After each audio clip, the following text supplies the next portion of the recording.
Či už ste manažér alebo si zakladáte vlastnú firmu, jedna úloha, s ktorou sa určite stretnete, bude vytvorenie vízie.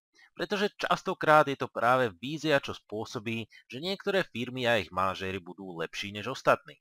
No a v tomto videu by som vám chcel predstaviť pravdepodobne najjednoduchší marketingový nápad na svete. Tento model sa nazýva Golden Circle alebo v našom preklade Zlatý kruh. No a vytvoril ho Simon Sinek a považuje sa za jeden z najúspešnejších modelov, ako vytvoriť víziu vo firme. Ako vidíte, tento zlatý kruh obsahuje tri časti. Vnútornú, začneme od vnútornej.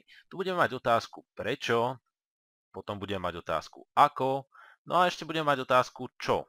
Tieto tri jednoduché otázky vysvetľujú, prečo niektorí lídri dokážu inšpirovať svoju firmu k úspechu a niektorí nie. Začneme teda zvonku a skúsme definovať rôzne firmy, ktoré sú na svete. Všetci manažéri, zamestnanci alebo všetky firmy na svete vedia, čo robia, teda aké sú ich produkty, čo vytvárajú alebo čo ponúkajú svetu. Toto je najjednoduchšie a najprirodzenejšie, preto to všetci vedia. Keď sa ale posunieme ďalej, zistíme, že o niečo menej firiem už vie, ako to majú spraviť, teda ako sa odlíšiť od svojej konkurencie, ako naceniť svoje produkty, alebo ako osloviť zákazníkov.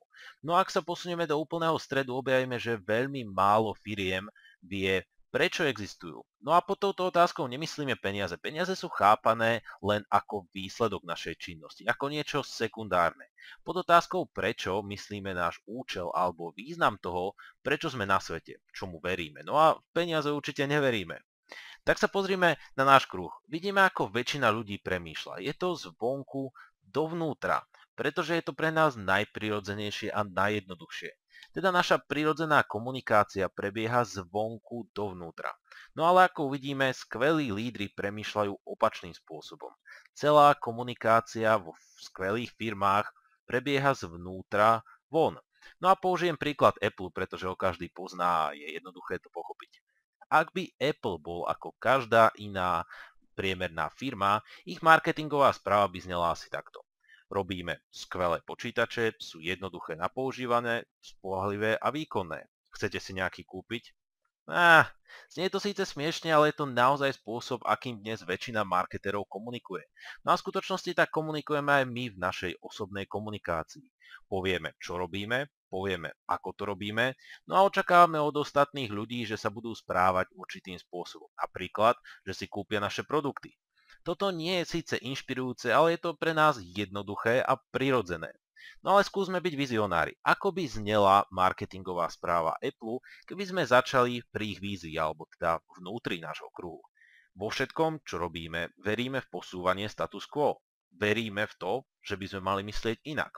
Cesta, akou chceme status quo posunúť, je, že vytvoríme produkty, ktoré budú jednoduché na užívanie, spoľahlivé a výkonné. Tu je náš počítač. Dostali sme niečo úplne iné, niečo inšpirujúce. Teraz sme teda objavili veľmi dôležitú správu, ktorú dá Zlatý kruh. Zanecháva, ktorú Simon Sinek dokázal úžasne spropagovať. Tu teda vidíme, že ľudia si v skutočnosti nekupujú to, čo vyrábame, ale to, prečo to vytvárame a v čo veríme. Čo je ale najúžasnejšie na tomto zlatom kruhu, je, že toto všetko nie je zakorenené v psychológii alebo v marketingu, ale nájdeme to v biológii. Keď sa pozrieme na prierez ľudským mozgom z hora dole, uvidíme jeho rozdelenie na viac častí. Tieto vyhovujú presne nášmu zlatému kruhu.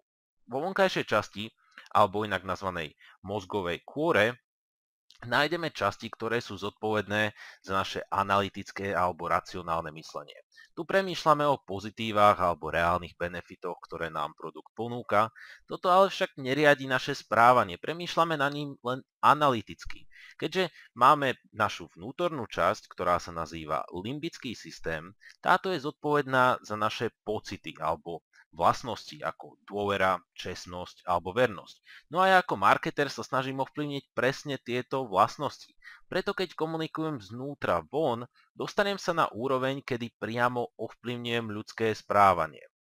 No a ak komunikujeme zvonku a začneme zákazníkovi ukazovať odpoveď na otázku, čo robíme, budeme mu ukazovať veľa faktov o tom, aké sú naše produkty skvelé, alebo čo sme s nimi dokázali. Ak niekomu podáme veľmi veľa takýchto faktov, bude s nami pravdepodobne súhlasiť. Povie si, to všetko je pravda, ale niečo tomu chýba. No a to je presne spôsobené tým, že sme neovplyvnili časť jeho mozgu, ktorá je zodpovedná za samotné správanie. Síce sme dokázali ovplyvniť jeho analytické a racionálne myslenie, ale tá vnútorná časť, ktorá rozhoduje o pocitoch a správaní, nerozumie jazyku, rozumie len pocitom. Preto podáme pocity, podáme našu víziu, aby sa s ňou zákazník mohol stotožniť. Takže, toto bol náš zlatý kruh. No ak si ho zhrnieme, správny líder by teda vo firme nemal len viesť, mal by inšpirovať a mal by vytvoriť víziu. Základom tejto našej vízie je teda jednoducho odpoveď na otázku, prečo to robíme, alebo prečo naša firma existuje.